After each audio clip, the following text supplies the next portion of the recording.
Call the meeting to order. Any items from the public? Did Dan want to be called in? Executive session. Okay. Need a motion to approve the agenda?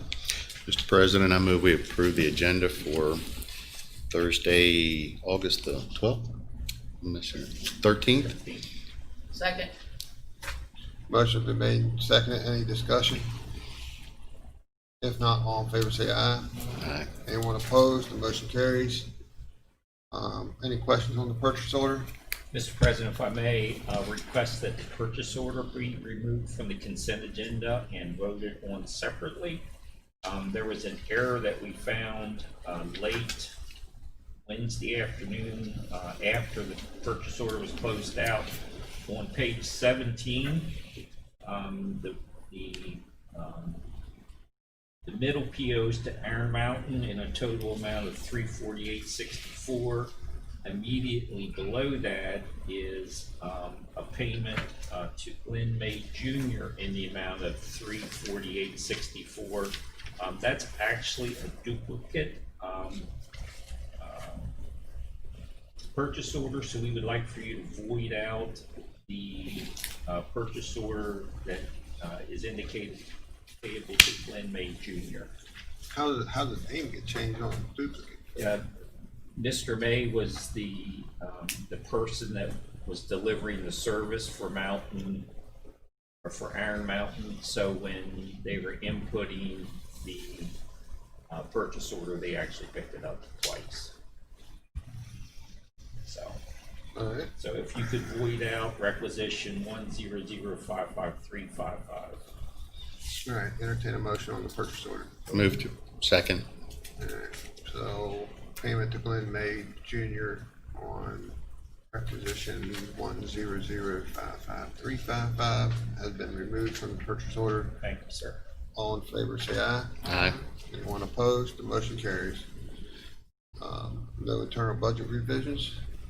We have change of status. We have a new hire recommendation received from Gary Wine, Deputy County Administrator for Joyce Lippens as an IT analyst with an annual salary of $47,119 effective August the 24th, 2020. New hire recommendation received from the Honorable John Small Jr., County Clerk, for the following individual: Stephen Smith as a part-time deputy clerk with an hourly rate of $14.75 effective August the 17th, 2020. Sherilyn Smith as a deputy clerk with an annual salary of $30,218 effective August the 17th, 2020. What's the full thing? Voter's registration. Are these two related? Husband and wife, from what I understand.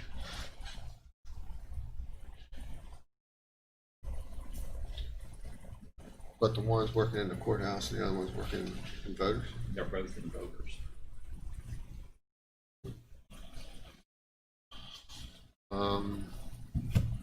So what, all right.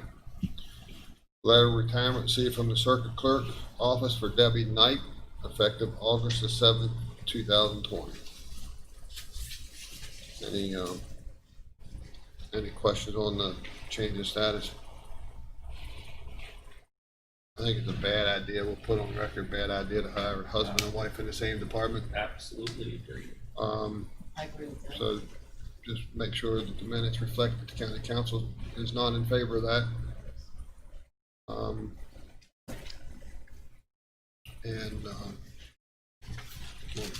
go from there.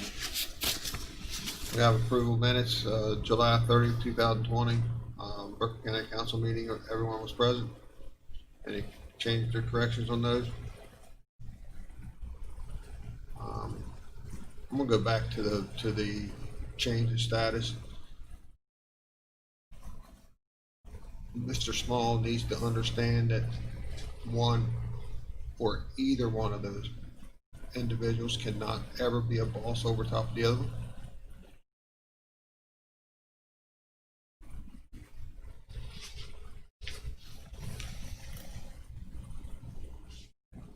County Council calendar.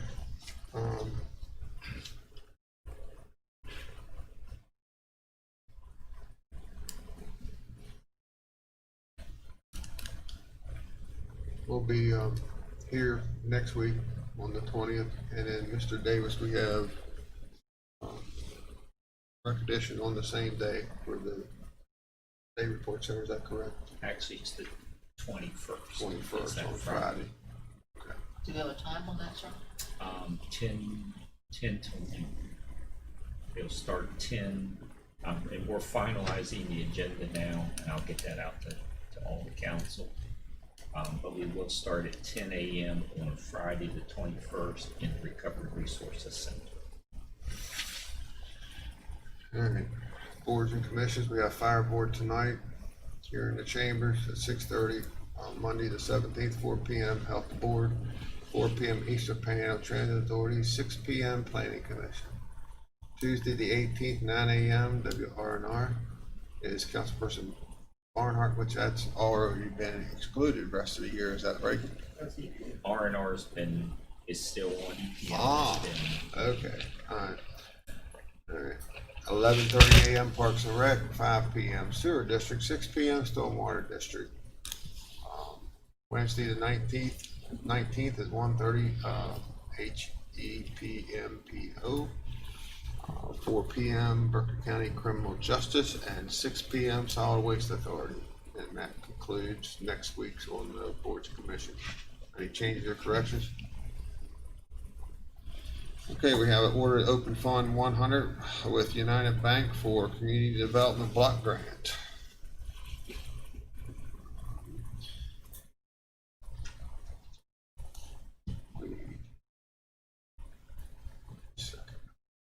We have the canceled checks from the county clerk's office. Any questions on those? We have a bond reduction from Morning Dove Estates, Section 2, Phase 3, lots 58 through 108, file number 044-16. Engineering Department has made that recommendation.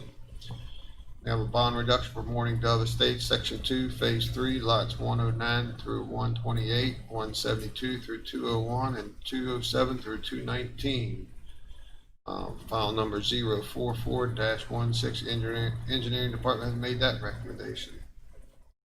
We have a grading bond reduction, Morning Dove Estates, Section 2, Phase 2, lots 58 through 108, file number 044-16. Engineering Department has made that recommendation. And bond reduction, Collis Homes, Duckwoods Lane, Pebble Ridge, Phase E3, Section 5, lots 27 through 34, 137 through 147, 186 through 194, and 201 through 207. Engineering Department has made that recommendation. Any questions on the bond reductions? Need a motion to approve the consent agenda. Second. Motion been made, second. Any discussion? If not, all in favor say aye. Aye. Anyone opposed? The motion carries. All right, Mr. Hess, good morning. Good morning, everybody. Got a couple things this morning. We had a correct last week, a couple of exonerations. First thing I have on the list would be the office air. We had personal property office air, 3 of them. We had it correct this past week for reasons that's listed there. And total amount of $276.85. I have a entertain a motion on the 3 personal property tax exoneration due to office error. Second. Motion been made, seconded. Any discussion? If not, all in favor say aye. Aye. Anyone opposed? The motion carries. Thank you. I do have 4 office errors for real estate. We got the correct last week. And they total up to $2,280.57. The reasons that's listed there. Entertain a motion on 4 real estate tax exoneration due to office error. So moved. Second. Motion been made, seconded. Any discussion? If not, all in favor say aye. Aye. Anyone opposed? The motion carries. You have a correction of assessment for real estate taxes. Yes, I do. This one's a little different. It's not exonerating where it's correcting a bill. It's actually adding a bill. This got deleted last year by mistake. For some reason, we can't figure out why, but it was deleted, so, Wilshire Park, the old park, didn't get a bill. Well, they actually got a bill, but it was for, the mineral values. It's $100, basically. But you can see what their bill is, the $14,000 assessment. So what I want to do is to get your approval and to send this through the process, just like we would with exoneration. We'll go back to the tax office, and instead of correcting the bill and reducing it, they'll just correct the bill and put the amount on that needs to be there, send it out like we would if it was a exoneration. But I checked with the auditor's office, and they said this is the correct way to do this. And I talked to Alan about it yesterday. And, but otherwise, he won't get a bill. That's a big bill, other than that $couple bill he got.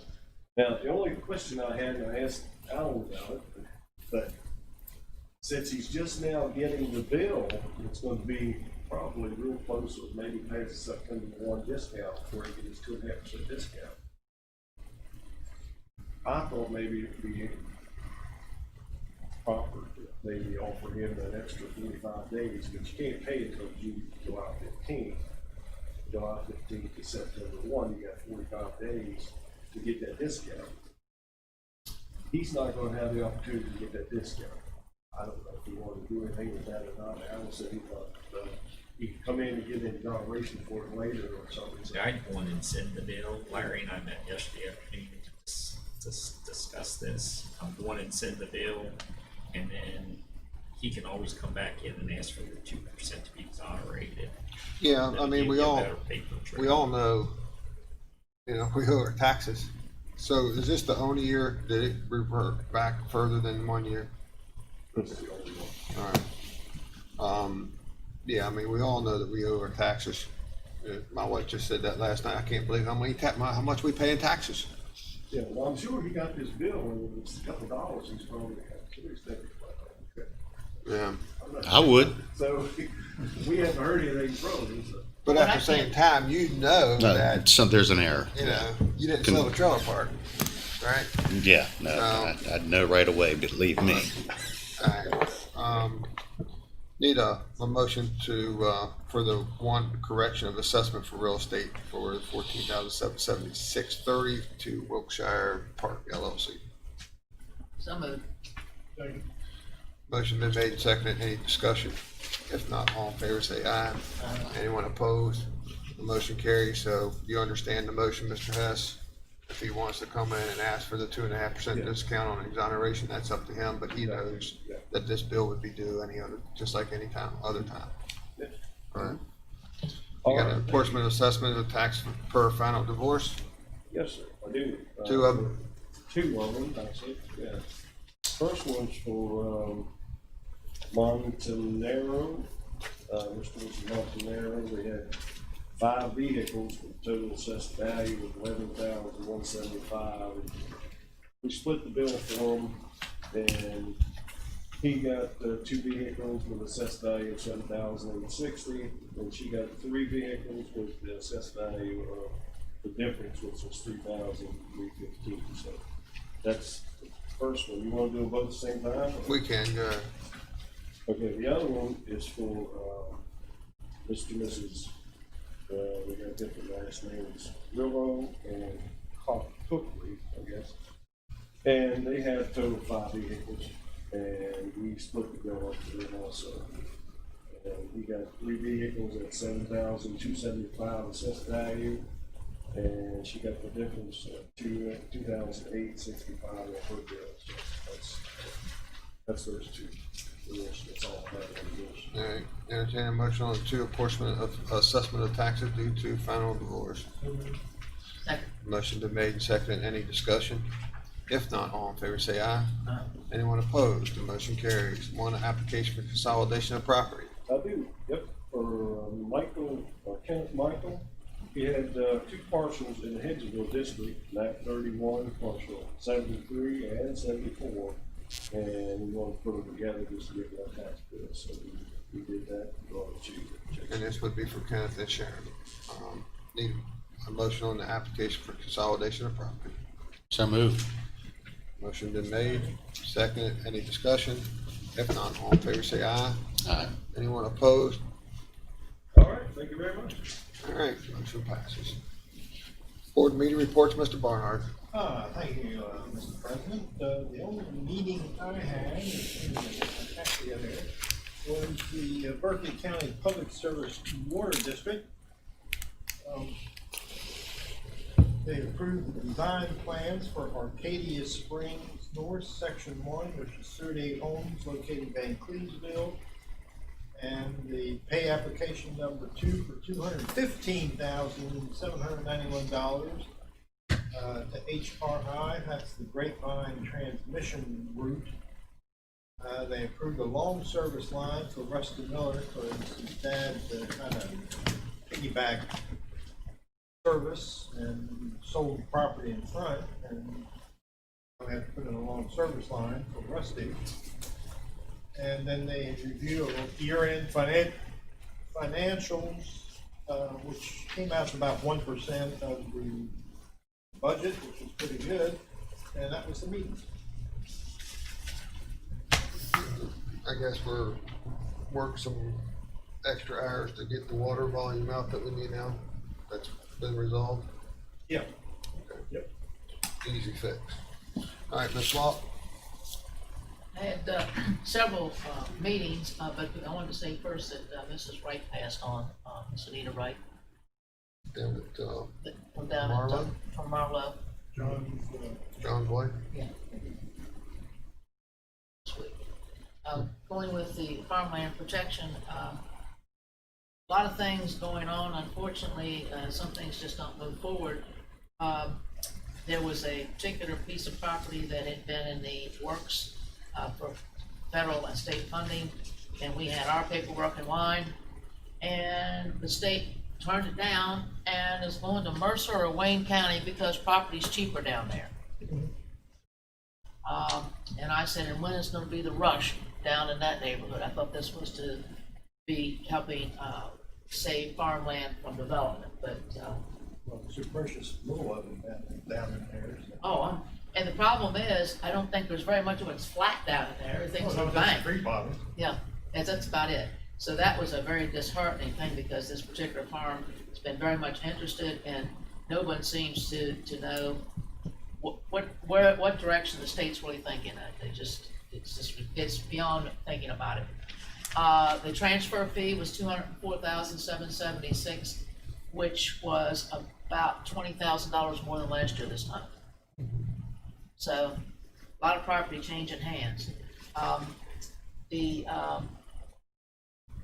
Mark Chavone there's a lot of classes being offered through the federal government on GIS and that kind of coursework, because more and more of the employees of farmland are able now to work with the assessor's office and use the GIS and bring up the property and check lines. And if there's a question, then they go out and see it, as opposed to before, you had to walk those lines, and it took a lot. Of course, in our situation, we have almost 60 farms, or a little bit more, and almost 6,000 acres. So it's a lot of monitoring for Berkeley County. So we're still on track to purchase a few properties, but this week there was supposed to be a couple deeds signed, and a couple people got sick in one of the lawyers' offices, so that kind of postpones a couple more signings that we were going to have this week. I had landmarks. We're bringing things up to date. The Pettigrew Monument update is that we finally got a deed release that the property does belong to the UDC of Berkeley County, and we're working with Julia Gates and her group to get placement now that we've got all the paperwork as far as the accident reports, the insurance documents, and the deed from North Carolina. Now we can help them get this restored and placed elsewhere. That was the recommendation of Landmarks, due to the fact that with everything taking such a literal hit on those kinds of things, we're trying to find another location. The Doughboy Monument, right now the Landmarks is updating the list. We now have 50 more names. Last time it was 30. So we're up 50 more names. The total figure went from 19 or 20,000 on the monument to be restored to 23, and the bronze plaques to be new, to be with all the names on it, are $8,500 a piece. So that's about 48,000 there. And we have a few expenses on moving, and then of course we're going to have the concrete slabs. So we're probably looking at about 60,000 by the time. I haven't got those figures, but 48.5 I think is the numbers that have to be worked with the foundry. And how's that gonna be done? We're gonna do a Y'all still we're gonna set up a running fundraiser. Fundraising? Yeah, with the Parks, right, I mean, with the Memorial Park. Okay. We were just trying to get a number, so we knew what we were aiming at. That was the objective, so you don't wanna start a project, just have to ante up more money. If you can do it, get it out the first time. The Quaker Cemetery wall, there on Tuscarora is, as somebody, I guess, right into it again. Tammy, do we have any community service that we could help try to get this wall put back up? It's a slag wall, so it's not, we need somebody that has a direction on how to put up slag walls, but if we need labor, somebody hit it again, I think. Okay, well, put it on your list to look for, because last time it happened, we had, John Conser was the one that did all the restoration. He passed on last summer, so he cannot even give direction. So that was the direction of that organization. Then we had the Roundhouse. We had a real positive, the CSX magazine, one of the big train magazines, put out their 40 years of service, CSX, and they did an article in the paper, which we're working on, called Sacred Places. And the number 1 is Mount Clair Station, number 2 is the Roundhouse, out of 40 places that they picked. So that was a national magazine that hit the press on Monday. So that was a nice plus. We're gonna have cleanup day August 21st at the Roundhouse. We have a couple weddings coming up. We got 3 weddings after that particular date. The only thing that's still in existence for activity as far as a show is the Christmas Craft Show, which is November 14th and 15th. Of course, that's subject to change. What we worked on Wednesday night was in-kind donations for the grant programs. And it's hard to believe how much, we are trying to nail down the numbers, but how much stuff that has been in kind and given to the Roundhouse, and we're hoping that we can use it for grant matches. Of course, the fencing just was finished, all but the man gate right at the tower was $142,000. So, of course, they're paying by the union wages and all this other stuff, because they had to take the other fence down and put the wrought iron fence back up. So that's a real plus, and there's a lot of other things, and once we're completed with this list, I'll be giving that out to show you the kind of work that's been going on down there. We've been twisting a lot of arms to getting a lot of volunteers and equipment. Mr. Whitaker has donated quite a few dollars for time and effort and equipment to help us out. And last but not least, Jimmy Rickard is still working on the Miller Tower donation. They had a group down there probably 2 weeks ago that cleaned all of the trees and growth around it. And he's trying to get a grant. It's going to be somewhere between $45,000 and $60,000 to get that particular project done. This week we did an application for ITA and an intent to apply on a state level with some grants done through the Department of Highways. It's for activities such as design, construction, rails to trails type things, pedestrian trails, and also purchase of right-of-ways. There's 4 options there in that particular program.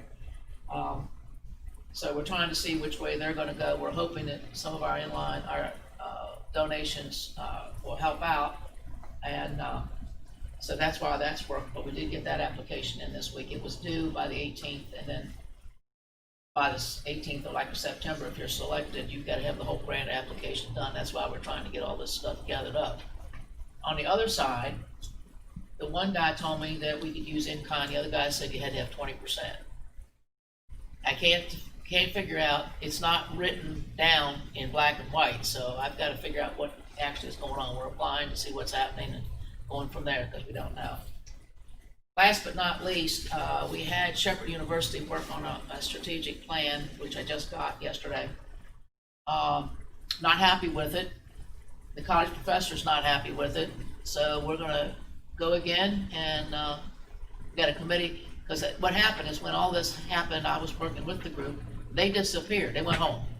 Nobody called me, nobody worked with me with the fact that you do things on email and everything else. And it looked like they did, they read one of Matt Umstead's articles and put it out. That's what it looked like they did. We're gonna be working with the university, because we're trying to get a 5 and 10-year strategic plan with the methodology of what we're going to do as far as trying to raise money and try to get everything online with, as things are going right now. So, I will get this out, because I got it and got a chance to look at it, but I wasn't happy with it. They suggested that, the one thing I thought was funny is, well, with wedding venues being 8,000 to 12,000 for an event, that we could raise our rates. Our rates are like 1,500. Well, you know, we don't have all the fancies and the pretties that a lot of the really super places have in the DC area, so these kids are from DC. And the second thing is, they thought that the payroll to run this place, are you ready, guys? $200 and some thousand to run this place. And the number one thing was weddings, and I'm thinking, boy, they sure did, because I had presented them with all of the costs and what we had, opportunities for large venues, like with the fact that the Bridge Shop the Frog Shop can seat 600. They didn't even address any of that. And this is the stuff that I had copies of everything that I gave them. But they just, you know how the Utes are. So it was a busy week. Thank you. Sounds like it. Mr. Wicker? I didn't have any meetings, but however, been in conversations with the airport authority on their new signage out there. So I'll be submitting a permit application and requesting for a waiver of the fee for the new sign. Where's that at? It'll be out at the corner of Airport. Novak and Route 11 and the industrial park. Airport Authority. The airport authority, I'm For some sorry. reason, I thought you said Port Authority. Not airport authority. Okay, all right. That's what I thought he said too, Doug. I'm thinking, Sorry, airport Alright. authority. This current time, I have no meetings to report on. Any activity on boards and commission vacancies? Mr. President, before you move on, I do want to remind the council that we did receive notification yesterday from the GSA that the GSA auction on the old federal building has been set. You should have been sent the link. The online auction begins on September 2nd at 8:00 a.m. If you go on the link, there is a virtual tour available and some very, very nice photos. As we've mentioned, that's a nice building. They've set the minimum bid to begin at $150,000. In bid increments will be in $5,000 increments. So Yeah, with a $15,000 bidding fee up front. so just Yeah, it's a nice building, but my gosh, it's gonna cost it's going to cost a lot of money. millions and millions of dollars to fix it up. Yeah, But they, how $4 the to $8 million easy. federal government is slow, but they did finally get it. They How many did. square feet was it? 100 and some? 30 something. Yeah, it wasn't. wasn't a lot. You got Four floors, counting the basement. An old elevator that needs to be. the old elevator. Old elevator. Matt, did you get the link? I'm going to send it to you right now. Yeah. Thank Yeah. you. All right. Mr. President, I have a question, maybe for Alan or our legal counsel. Sandra Hamilton, as the chairman of the Economic Development Committee, is by code a member of the Farmland Protection Board. Does she have to file papers or anything, or so can I just reappoint her? I mean, that's in the code. She should apply for reappointment, indicating that she's willing to. Okay, I just needed to We've know. done that for I all think the that others. was the question. We can waive the interview, but she has to apply. Okay, well, I just needed to know on that. That was the question I had, because it's written in code. Can you see if you got anybody can come in early? Please. To commission vacancies here for Yeah, one of Justice the- Board. Any vacancies? Anybody want to do anything, fill any vacancies? To reappoint, you want to do that yet, Kevin? I Or don't you know want if to hold Dan off? wants to Dan? do it or Okay, not. I'll hold off then. I'm sure he will, but let's hold on. Any other activity on that?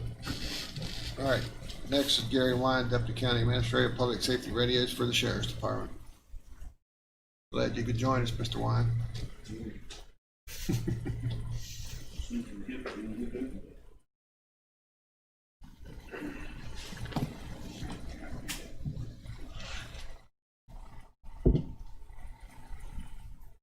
In Berkeley County, you upgraded to the new trunk Motorola, radio system back in 2005. That generation of radios probably then was about 10 years old. It was brand new, but the generation of radios was about 10 years old. So in 2020, you're now faced with, and given direction from Motorola, that the end of life, end of support. You knew that probably 2.5 years ago. As my memo states, there's absolutely no threat of any interruption of service. The equipment they have will work, will continue to work for many years to come. The problem is serviceability and usage when it comes to law enforcement. We can't get the encryption level that we need for them to function on any of the radios. Your fire board, your ambulance authority board have all upgraded to the new model radios over the last several years. You have upgraded your 911 center with the new level radios. So basically, Martinsburg is making a heavy effort to get theirs upgraded. We've been involved in programming for them. So the one unit that has not been addressed is the Sheriff's Department. Basically, you have in front of you a ballpark number from Motorola with some ballpark leasing options. That is absolutely negotiable, but I didn't want to go down the negotiation path having not got the feel for the council if you wanted us to do that. And if you feel that we can work it into the finances now. Again, we have an absolute need right now for about 8 radios in law enforcement. So if you do the math, that's probably close to $40,000 of expenditures just to get encrypted radios in the hands of the officers that don't have it now. So it's, do you do it now or do you piecemeal it over time? I just wanted you to see the budget number. If the temperature of the council is that we move forward and carve it down to a hard firm number, I just didn't want to push Motorola with not being able to say that it's an opportunity. And that's kind of where we stand. All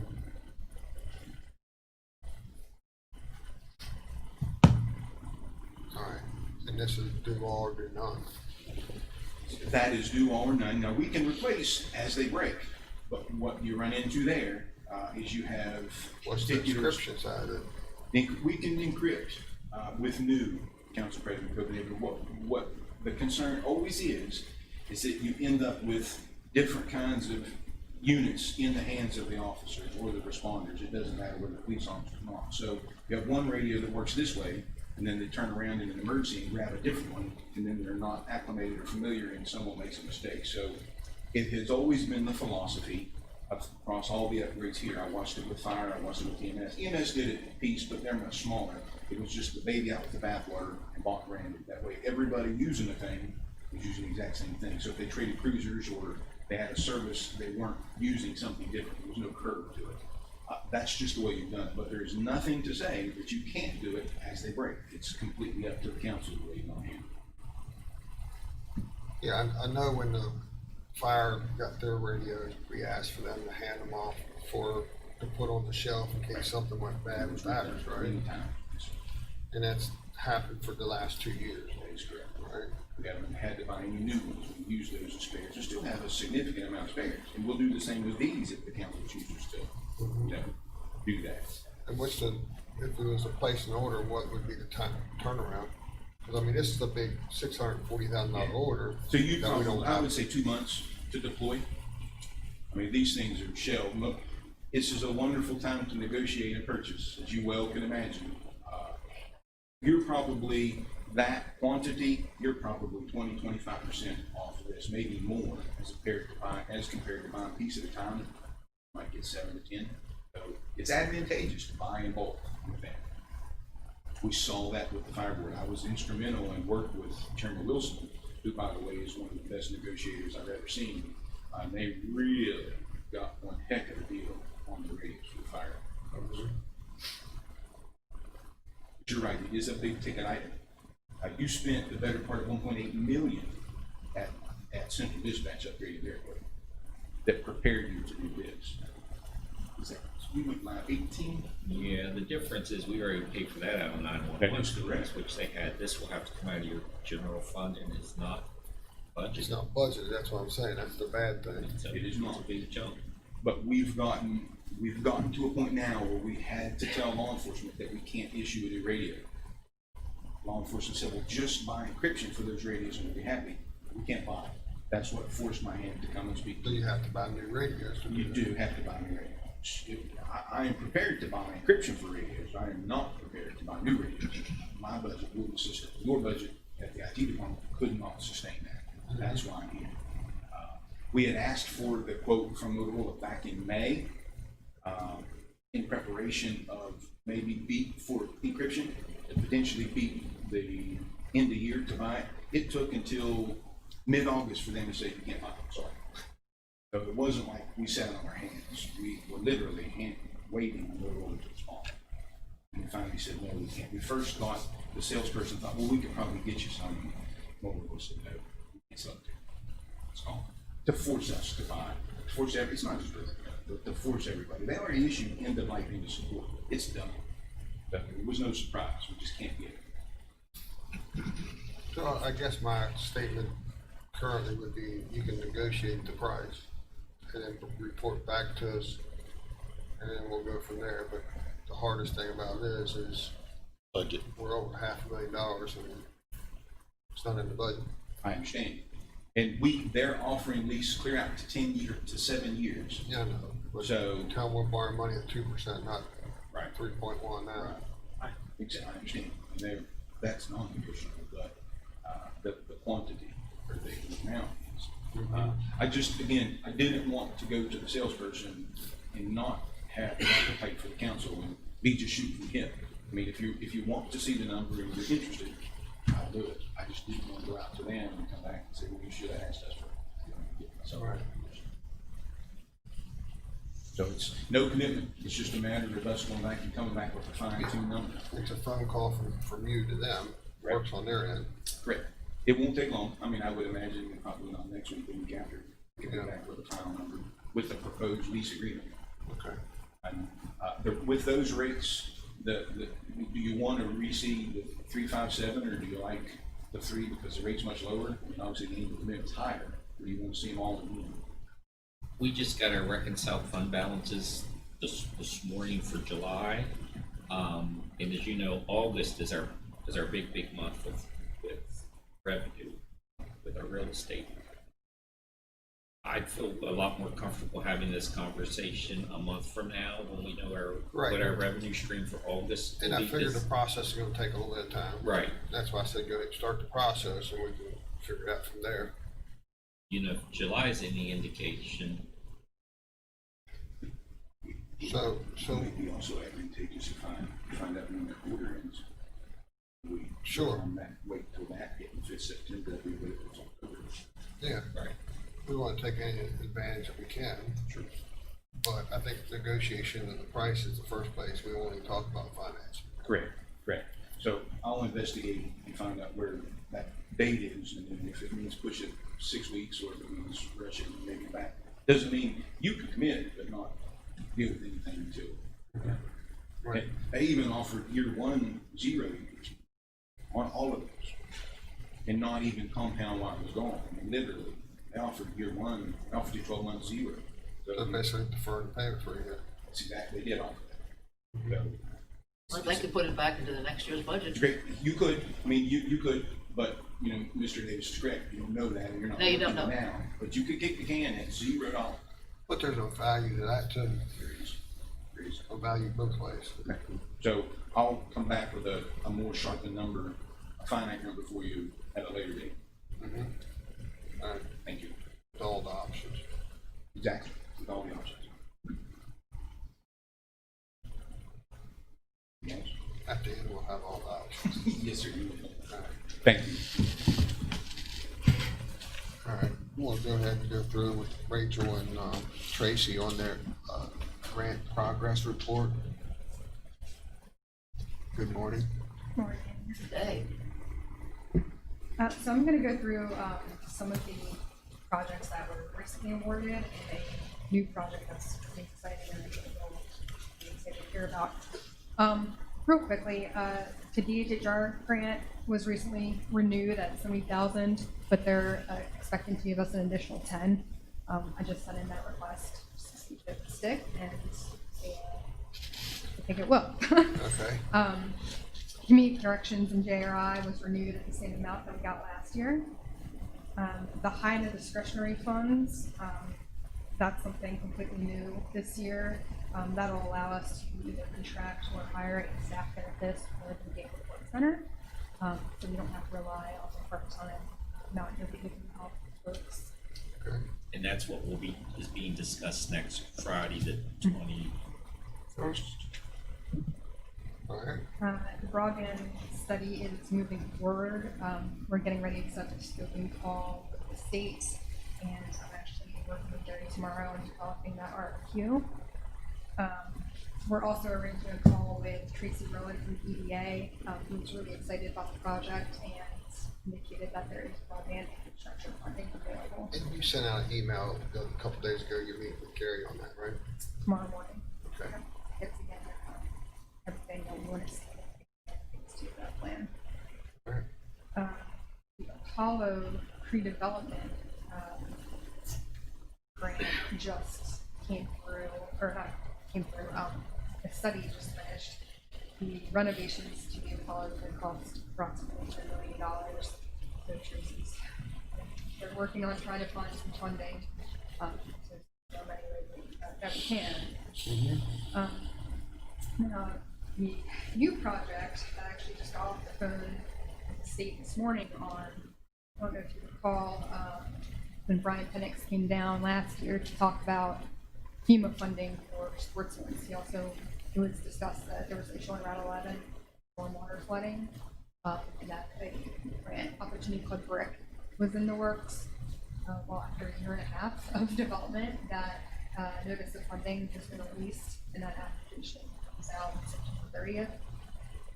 I talked to, because I haven't really talked to anyone since then about any of that. I did call the regional council to ask if they'd been working with the stormwater district.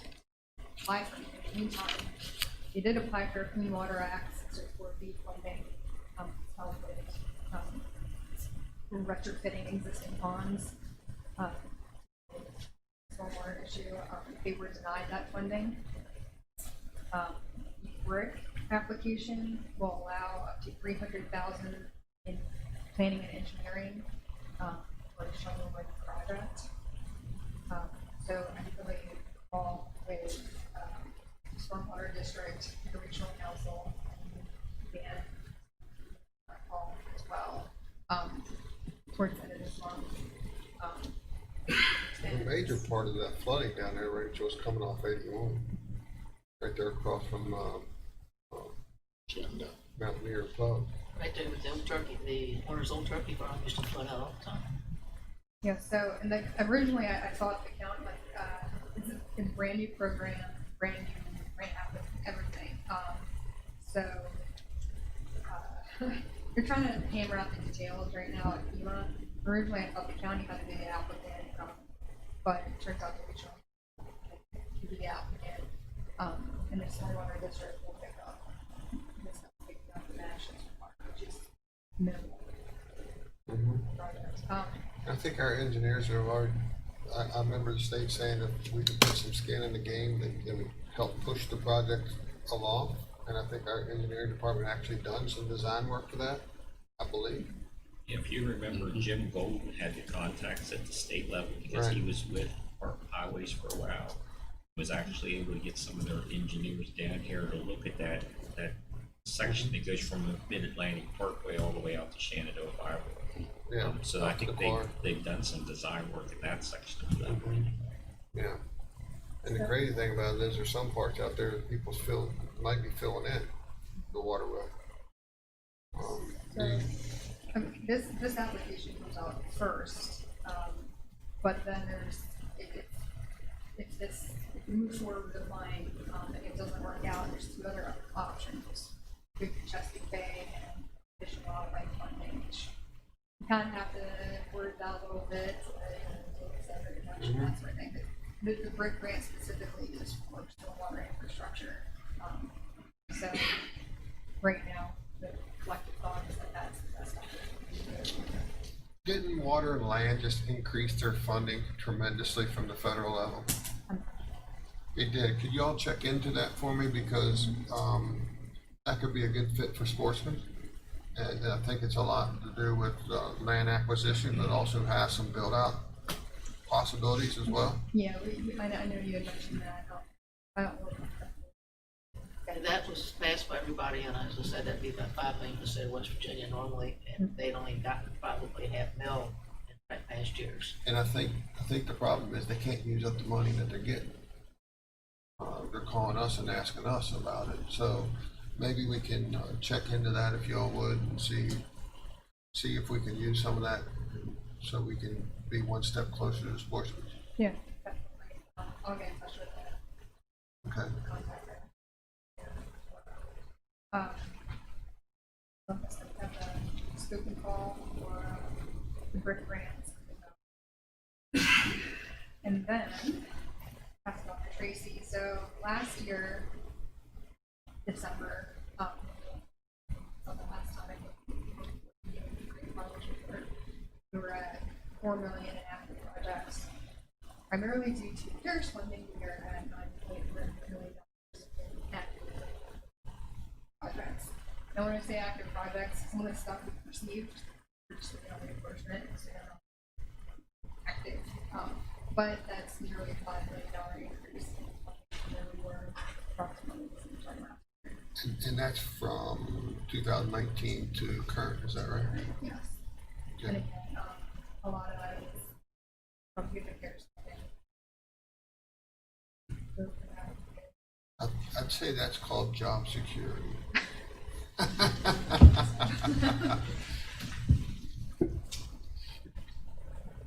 Thank you. Morning. Good morning, Tracy. Since last April, Mr. Davis had tasked me with being the lead on the CARES Act funding.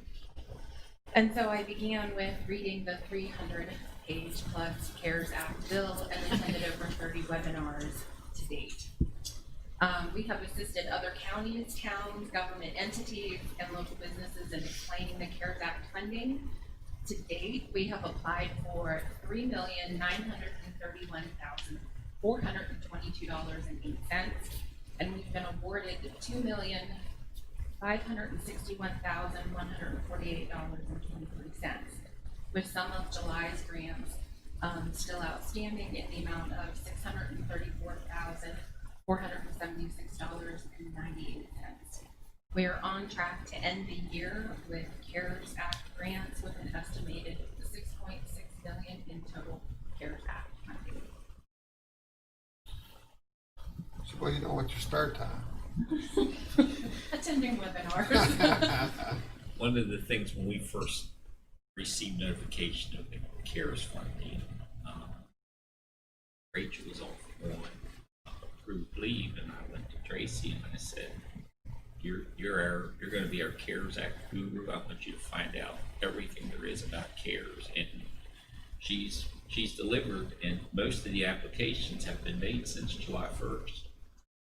Yeah, as soon as I mean, some of it was retroactive back to March, but the actual application was made after July 1st. Yeah, when the state portal opened, I listened to the governor so that I knew when the portal would open, and as soon as he opened the portal, because they had to build the grant application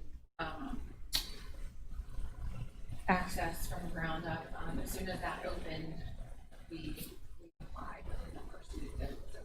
And the platform that you developed for submission is being duplicated across the state. Yes, they very much like the way that I have organized the spreadsheet, and that was really from Penny and Myra, and I just kind of tweaked it, and that's how they want their information delivered. seen that on the list, so.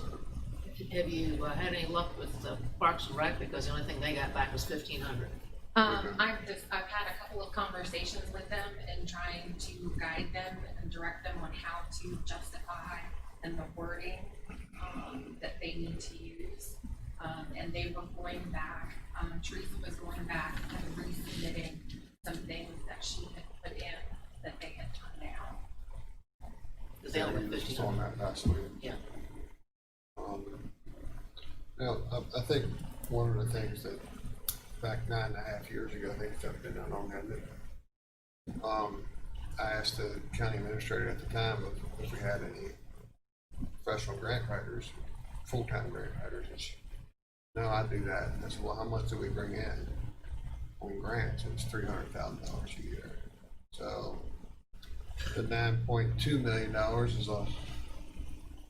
is huge compared to what this county used to get at $300,000, and that was when we first got elected. So, and that's when Alan a couple weeks ago gave our unencumbered fund balance. What people don't understand is the $9 million that's projected to come in is something we can't budget the majority of it for because we just applied for it, right? So when our unencumbered fund balance comes in above and beyond what we projected, some of us done on purpose because we always want to under project, but most of us got to do with you two and your performance. And I know I'm very, very grateful for what y'all do, and it's a tool in the toolbox that we can use. Unfortunately, most counties don't do it or they can't afford to do it, but it's, you know, it's just that bridge money that you got to create, and then, you know, it would be self-sustainable by far. So thanks to Rachel and Tracy for doing a wonderful job. Well, the biggest issue, Mr. President, is the fact that everybody keeps saying, we can't afford to budget for a grant writer. You can't afford not to, because the grant writer themselves pay for their salary just by the stuff they bring in. And that's one of the, it's a mindset. And it's very difficult to get folks into a different way of thinking. Yeah.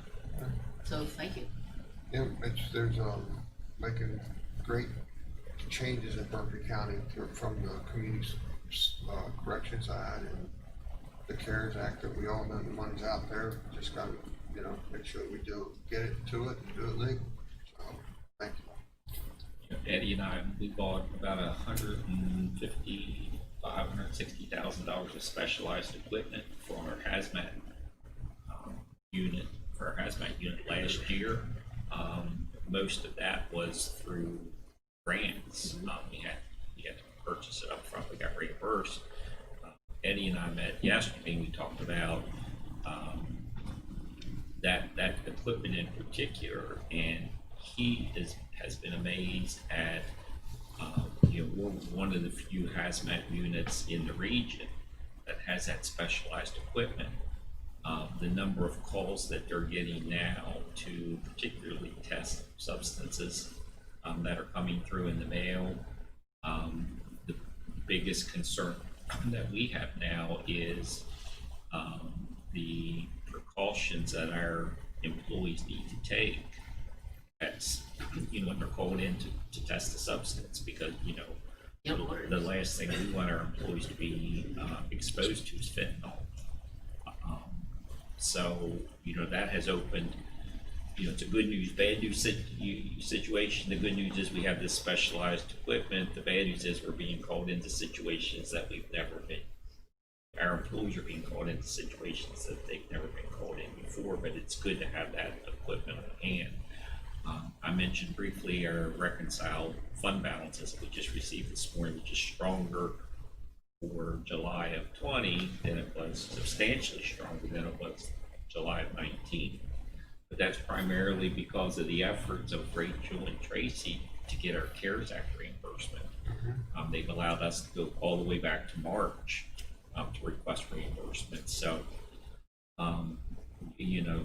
these ladies have, they can take a dime and turn it into a dollar, because it does require some matching funds, and we're fortunate that we have funding available that when they come and say, hey, we can apply for this grant, but it requires a 5 or 10% match, that we're in a position where we can come to the council and say, hey, there's an opportunity here that we really need to take advantage of. So I'm very, very appreciative of the work that they do. And Tracy is our CARES Act authority, but then Rachel has been tasked with Sportsman's Paradise.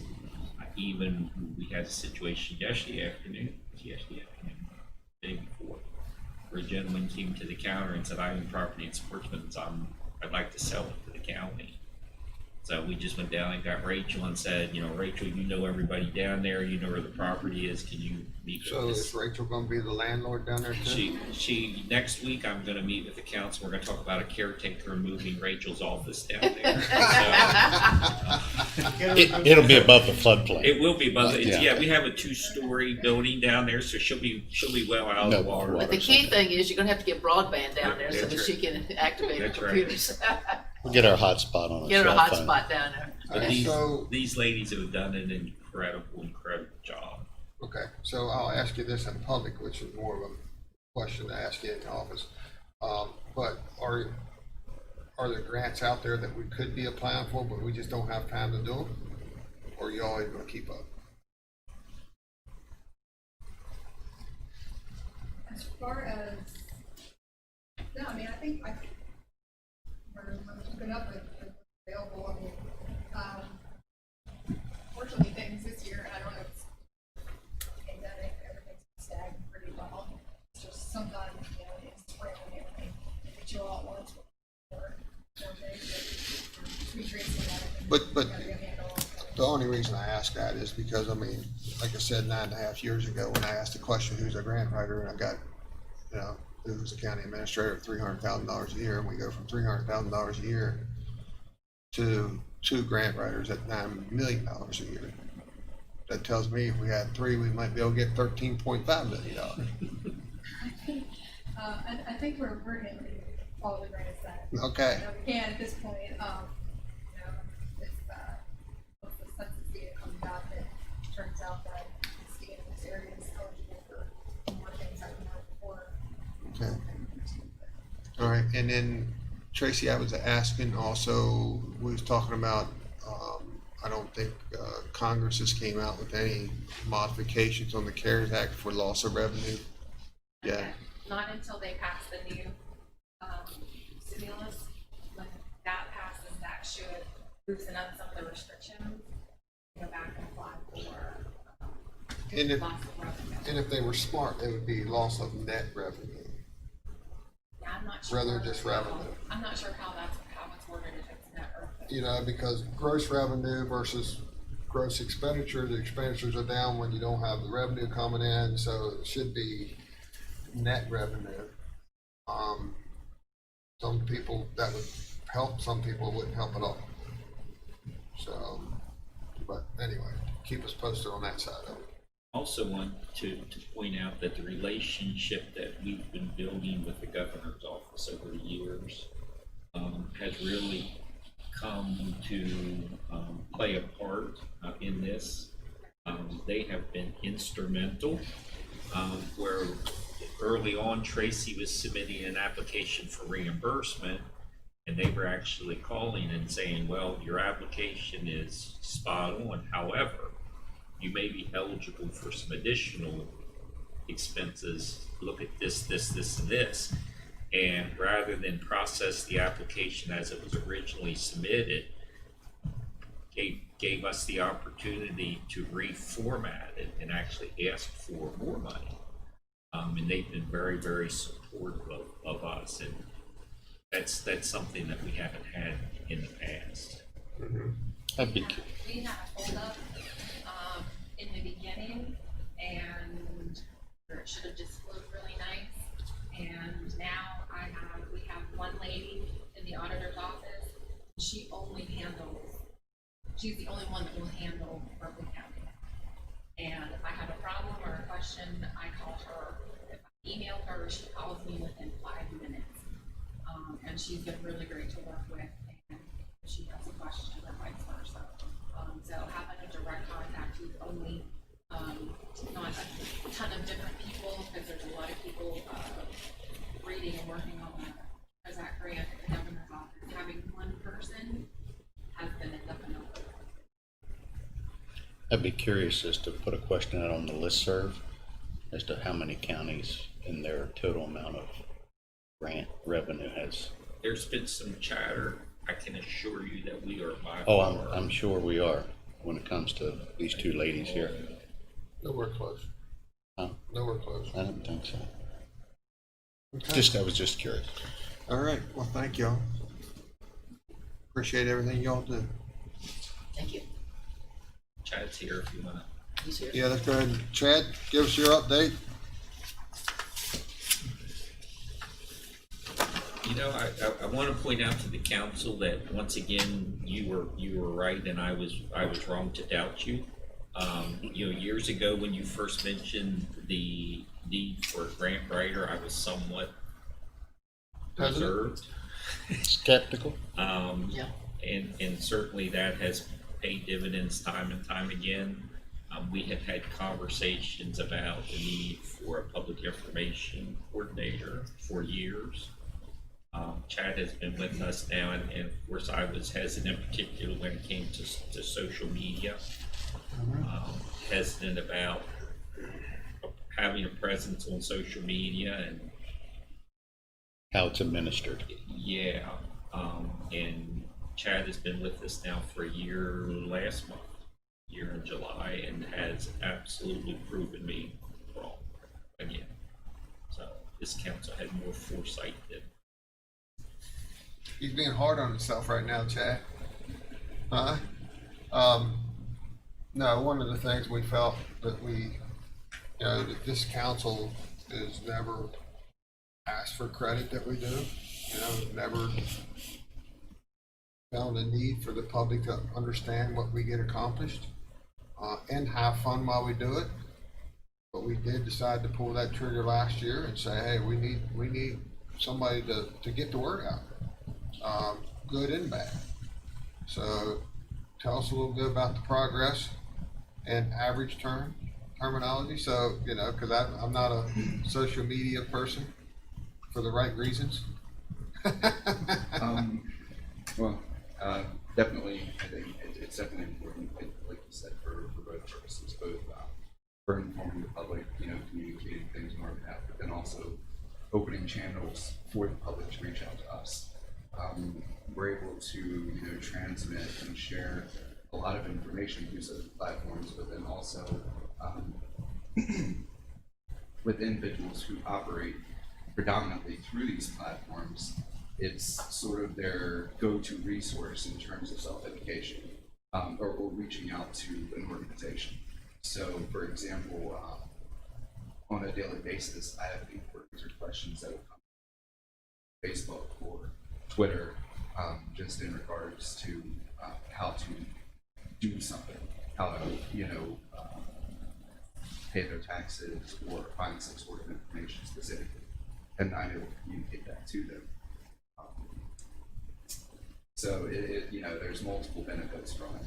As the audience expands, more people flood in and use it as a channel of communication, as well as a source of information.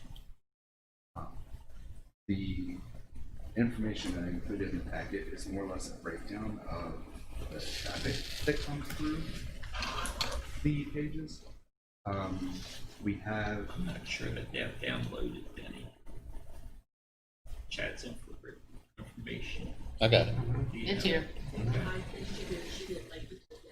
Oh, okay. Then once again, I'm late. Your audience went from 17,096 last period to 17,994 this period, right? Yes. And what's interesting, so this is a great example of also when you'll see spikes in growth. When everything, kind of started happening with COVID and things started stirring up, if you look at the graph for the audience growth just prior to June, that massive spike, was right around when everything was happening and everyone was looking for information. So they came to us, and then through us, they were able to, find out what was happening, what the regulations were, or, if it was a decision that was coming from the state itself, I was providing that resource and cross promoting. So they would go from here to us to them and get the information that they needed. And that's kind of, the importance of it. I work a lot with NACO and our state decent, just with promoting information on the public safety page, also promoting, they've taken things that we've circulated and distributed on their platforms and vice versa. But the audience growth on average is about 5% every 28 days. Every 3 months. So it should be about like 1.5 every. Animal control is going to have the lion's share. Yeah. No pun intended. But that's great, because before you got here and before Kevin Jones took over animal control or on-site animal control, we was euthanating a huge amount of dogs. We've only had 1 or 2 bills since Chad and Kevin have been there, and that's great news. He is great with social. He's a rock star, He has got a good following and another good group out there that he stays with. He's Rescue, got Berkeley County. a lot of rescue yeah. groups that pick up the dogs and work with them. It's a world of difference. Yeah. I bet you we euthanized, Too many. I bet you we euthanized the same amount of dogs that we do in a year in a month back then. Oh, yeah. Yeah, if you'll notice on the purchase order log, you very seldom see a Very payment seldom. to vet for euthanization. And Kevin most said- of those are accidents. They've gotten injured. Most of those are injured Yeah. or sickness, right? They Or always- too mean to put back out. Right.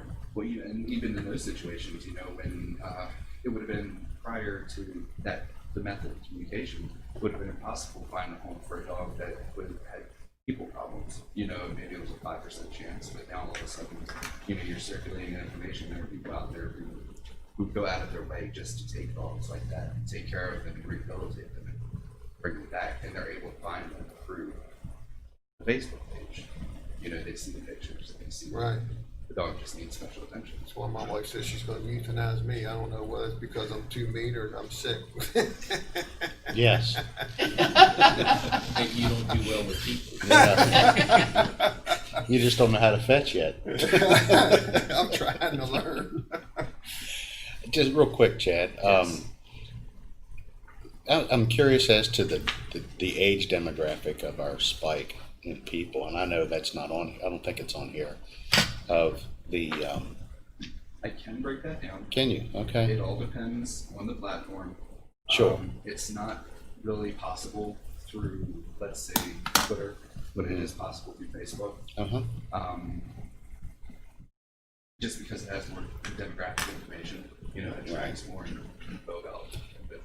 Just be curious of that age group that rely a lot on this, Right. so we know how to maybe look at the senior center and maybe show something out there if they're a lesser part of the demographics of it, or in the school system for the youngest part. I think that the social media age is anywhere from 20s, mid-20s, early teens, then all the way up to 40s. Jim, if you're using us as a platform, 7-year-olds can do it better than us. Well, this is true, yeah.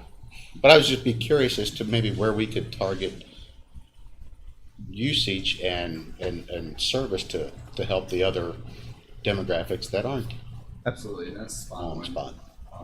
That range, there really was a target audience for the longest time. It is growing as people become more fluent with technology and social media. I can give those numbers specifically if we can find out. Yeah, just to see whether or not we're missing a group that maybe we need to Right. or not to socialize with. Right, absolutely. Yeah, and with the senior center, actually, towards the end of last year, just right before all the COVID stuff, that we, we did some work together and cross promoted. And that's the other great thing is that I've met a lot of people and made a lot of connections, and when you are in a situation or a time of need for information or for informing the group of individuals, those connections. I did one small media production for the senior center when they had their roof replaced, and that turned out really well. So you happy with the growth that you're having? Yeah, absolutely. It's I tend to set my expectations pretty high, but it's slightly above what I expected. So. Good. I mean, I think the biggest thing is, like you said, when we had the spike in June, Right. that's still growing. A And steady growth. with each of these, just to give everyone a better understanding, if you look at each individual page, what impressions are, and this is in 28 days, what the impressions are when people see the content. So if we circulate a picture, we circulate information, or a meeting, an event, 16,531 people have seen it in the last 28 days. And that's trackable. And we're actually trying something different this year with our surplus auction. Yes. As you know, You want to do online? well, actually, we're promoting it on our social media platforms that we've never had available to us in the past. So I'm anxious to see if that does anything differently with the amount of bidders that we actually get, and we are doing it online and in person both at the same time. So we'll be live and online. We will be. So I'm anxious to see how that works in 2 weeks. One of the things, and I'll get with Mr. Wine, I'll talk about briefly, one of the things we talked about right shortly after you got here was improving our website. Yes. I am working on a small side project. And I will, once Alan and I discuss that. I know Gary's department is overwhelmed. Yeah. Just keeping everything up and running. And one of the things, it could be improved, and make it easier for someone like me to navigate through. Right. And there's some things that I like to see on there that's not on there. So A lot of the information is somewhat difficult to locate at times. I think that you hit the nail on the head in saying that it just needs a bit of a redesign. What's important, especially with the website, is like how intuitive it is. When you land on it, can you immediately look at it and know where you're going, where you right. And if you don't, If you don't know where to find it, right, it's not like it's right there, it's, I mean, for us to even to download and watch the council meetings, because my wife will want to watch them once in a while, it's like, it's not the easiest thing to do, at least for us. And that's a huge struggle, and that's actually why that's across the board. That's every organization, every industry, whether you're private or public, and that's why user experience design has become such a wide field. So while you're looking at maybe restructuring some of it, you're going to design it for Miss Malk and I? What's that? Or you going to design it so Miss Malk and I can navigate through it? But yeah, that's the purpose. Okay. You guys can do my UX testing.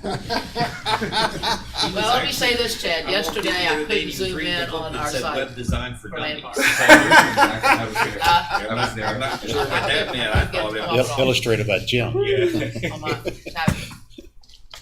So, Chad has not only, worked on our presence on social media, but he's done a lot of publications for us. If you'll recall, he did, working with Kevin Knowles when he was here, as well as Tim. Some information on recovery resources, day reports there, and community service programs. He also developed our coronavirus information packet brochure, which was copied throughout the state.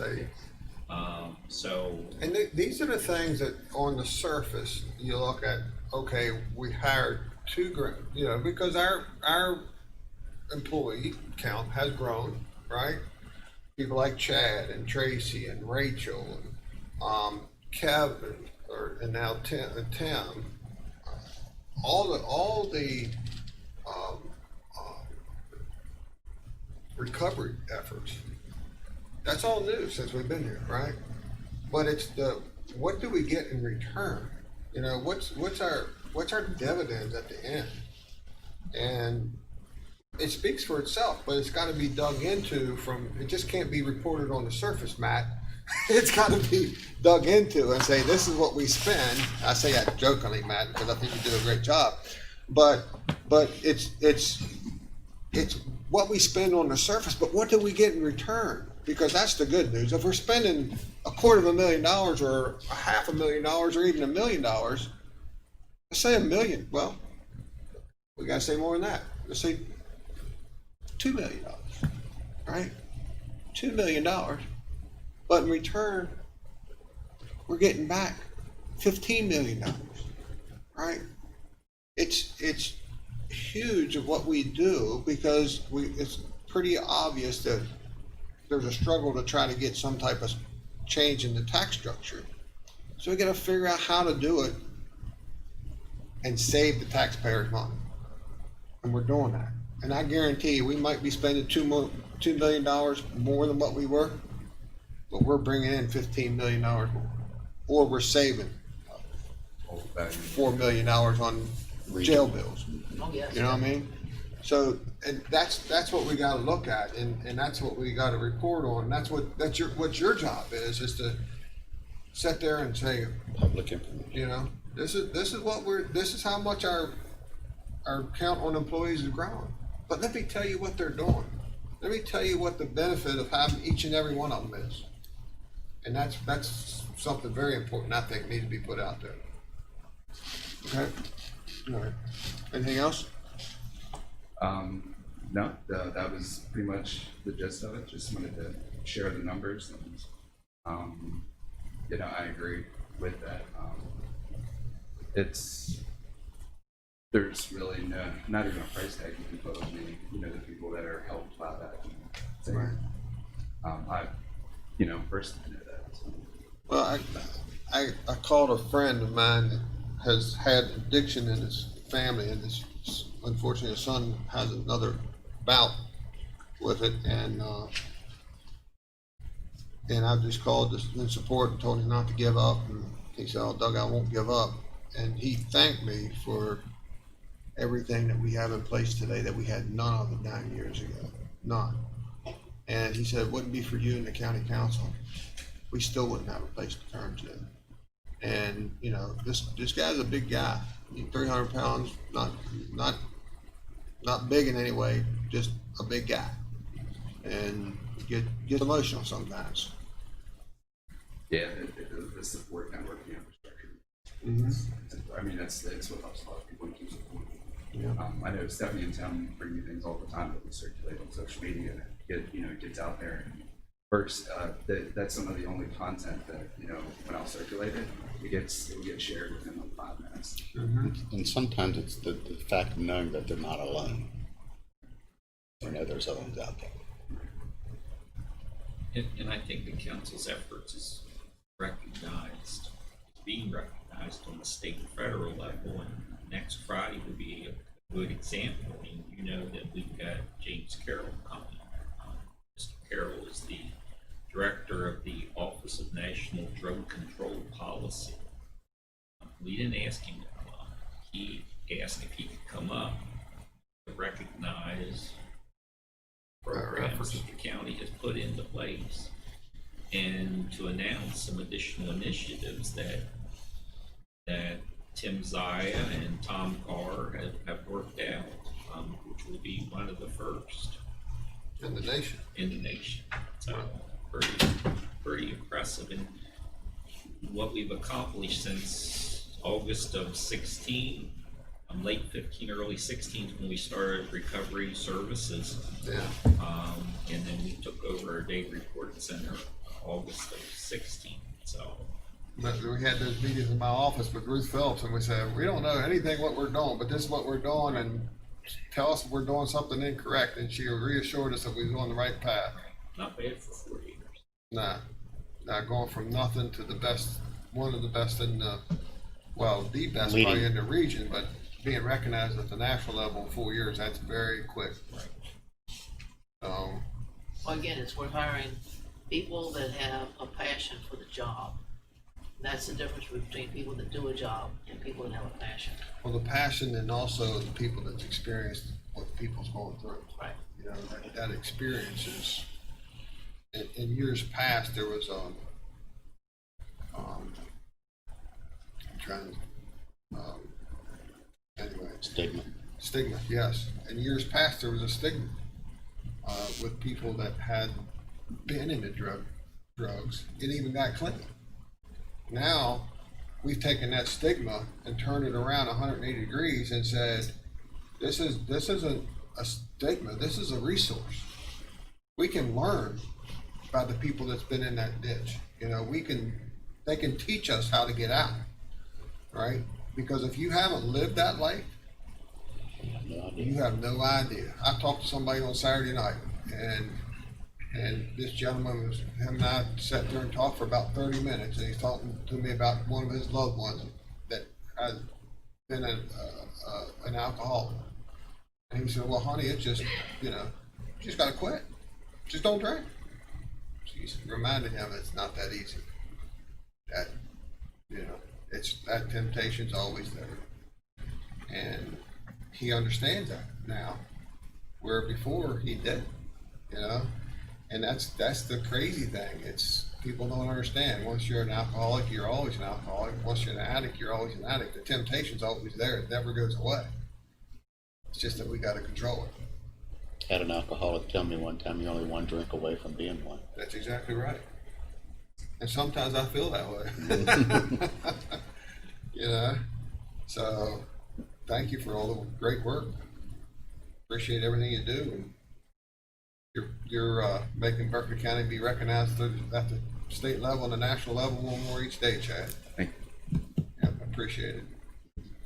Tim Zai is on vacation this week, so of course he's not here, but just to let you know, you have an employee that not only talks the talk, but he walks the walk. We had pre-construction meeting with Wolf Creek contractors about a month ago, and through conversations with Tim, they are now employing, last count, it may be more, but the last count, 5 participants. That's what it was. Of the day report center full time, working on the day report center, with the demolition. Whole new name to give him skin in the game. Yeah. Absolutely. So we have participants in our program working on the new center. Somewhere where forming that partnership with Wolf Creek contractors, which is just, I think is just amazing.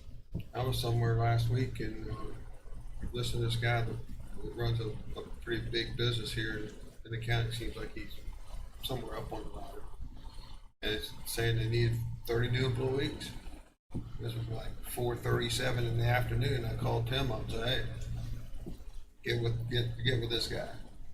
He may be able to help us, and we may be able to help him. And I went through the whole thing, and he said, yeah, we do that in other places. So Tim, like you said, was on vacation this week, so he just said, I'll have somebody call him on Monday morning, because it was Friday, late afternoon. But thank you, Chad. All right. Yes, any items from the public? If not, we can recess until 1 o'clock for executive session for personnel matters. And there will be no action. Yeah, when we come out of are. executive session.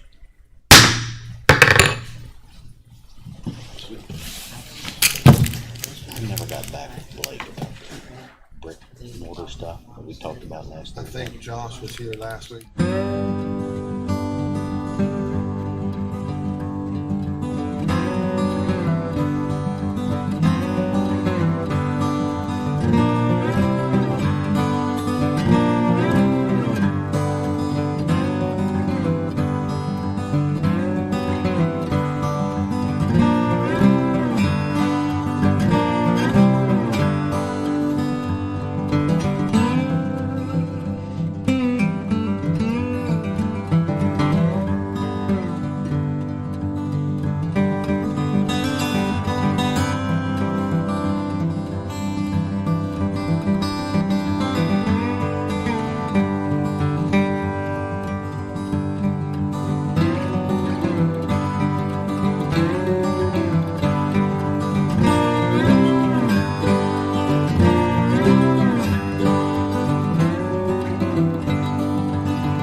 All right, we're back in session. Next on our agenda is the executive session for personnel. Need a motion to go into executive session. So moved for personnel matters. All right, motion been made. Do I have a second? Second. Any discussion? If not, all in favor say aye. Aye. Anyone opposed? The motion carries. We are in executive session.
Thank